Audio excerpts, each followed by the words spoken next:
और फिर 16 महीने जेल में रहे।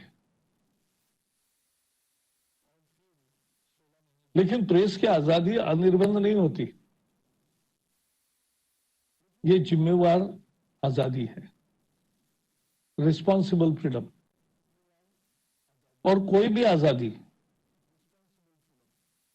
ये उसके अंगभूत बंधनों के साथ आती है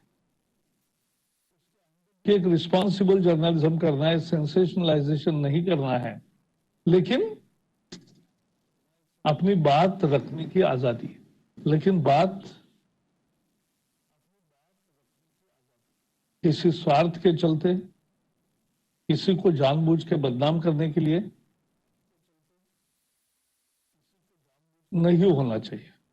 जो काम कर रहे हैं उसका विरोध हो सकता है, जिन तत्वों का पुरस्कार करते हैं उसका विरोध हो सकता है, जिस तरह से काम लोग कर रहे हैं उसका विरोध हो सकता है,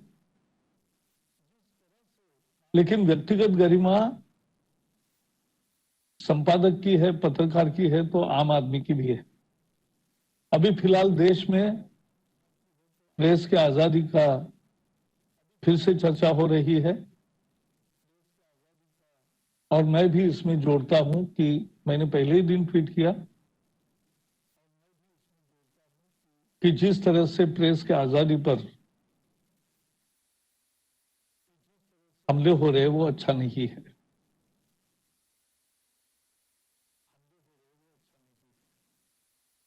लेकिन दो विषय आज मैं जरूर रखूंगा। ये टीआरपी का क्या मामला है,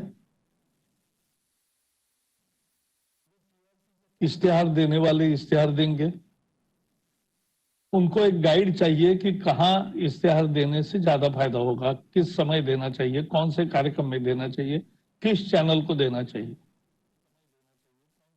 यह एडवर्टाइजर का दृष्टि है और ब्रॉडकास्टर्स है जिनके यहां उनको इश्तेहार देना है। तो ये दोनों ने आकर एक टीआरपी की सिस्टम बनाई, बार स्थापन किया। हमने जानबूझकर, सरकार ने इसमें कभी हस्तक्षेप नहीं किया, क्योंकि भाई इश्तेहार देने वाला और इश्तेहार लेने वाला, ब्रॉडकास्ट करने वाला, इन दोनों के अगर एक राय है तो हम काय के लिए बीच में आएंगे। लेकिन अब बारी आई कि हमें दखल देनी पड़ रही है। हमने एक कमेटी नियुक्त की है। मेरा तो मानना है कि टीआरपी के आज 50,000 मीटर थे, पहले तो टाइम के जमाने में 5,000 मीटर होते थे, इसलिए मैनिपुलेशन होगा। अगर 1 करोड़ लोगों का पसंदी देखने की सिस्टम टीआरपी में आती है तो फिर क्या मैनिपुलेशन होगा। तो मैनिपुलेशन की संभावना कैसे खत्म की जा सकती है, इसके लिए हमने कमेटी नियुक्त की है और बहुत देरी नहीं लगाएगी, जल्दी रिपोर्ट आएगी। क्या पॉसिबल है।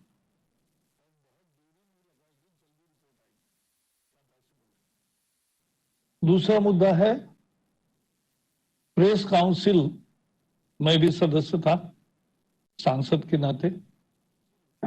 एक तरह से वो भी एक सेल्फ रेगुलेशन का अलग अवतार है। कानून है, सरकार नियुक्त अध्यक्ष है, लेकिन बाकी संपादकों के प्रतिनिधि, मालिकों के प्रतिनिधि, पत्रकारों के प्रतिनिधि, फोटोग्राफर के भी प्रतिनिधि, संसद के प्रतिनिधि, सभी प्रकार के लोग प्रेस काउंसिल में बैठते हैं। लेकिन लोग मांग कर रहे हैं कि प्रेस काउंसिल को थोड़ी अधिक ताकत देनी चाहिए। इस पर भी विचार चल रहा है। लेकिन टीवी चैनल्स के लिए तो प्रेस काउंसिल जैसी व्यवस्था नहीं है, तो वहां सेल्फ रेगुलेशन की व्यवस्था होनी चाहिए। आज एक संस्था बनी है जिसके जस्टिस सिकरी साहब उसकी अध्यक्षता करते हैं। कोई भी शिकायत कर सकता है, उसका संज्ञान लेते हैं, उसको वो दंडित भी करते हैं, चैनल को माफी मांगने को लगाते हैं, हम बीच बीच में देखते हैं। लेकिन बहुत चैनल्स है कि जो इसके सदस्य ही नहीं है, तो उनको तो कोई बंधन नहीं, ऐसी तो व्यवस्था नहीं रख सकते। तो लोग हमें सुझाव दे रहे हैं कि आप भी कोड ऑफ कॉन्डक्ट एक बनाइए कि सभी चैनल के लिए वो कॉमन रहेगा। हमने अभी निर्णय नहीं लिया है, लेकिन विचार जरूर कर रहे हैं। और तीसरा है ओटीटी प्लेटफॉर्म्स। ना वहां प्रेस काउंसिल जैसी व्यवस्था है, ना वहां सेल्फ रेगुलेशन है। वहां बहुत अच्छे फिल्में भी होती है, साधारण भी होती है, बुरी भी होती है, और बहुत बुरी भी होती है। इसलिए वहां भी क्या किया जा सकता है, इसके लोग सुझाव दे रहे हैं, हम सुन रहे हैं। रोज सैकड़ों पत्र आते हैं और हम सबका विचार करते हैं।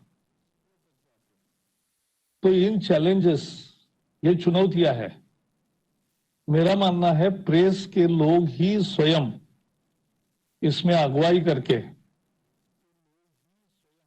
एक रिस्पॉन्सिबल फ्रीडम का एक आदर्श देश में स्थापित हो, इसके लिए सारी व्यवस्थाओं को सुधार कर उसको ठीक तरीके से चलाने का चैलेंज को स्वीकार करें। सरकार इसमें पड़ना नहीं चाहती, सरकार हस्तक्षेप करके किसी आजादी को रोकना नहीं चाहती, लेकिन यह आपकी जिम्मेवारी है। जब सरकार आप पर विश्वास रख रही है, तो आप भी एक रिस्पॉन्सिबल जर्नलिज्म का, एक रिस्पॉन्सिबल फ्रीडम का उदाहरण पेश करें।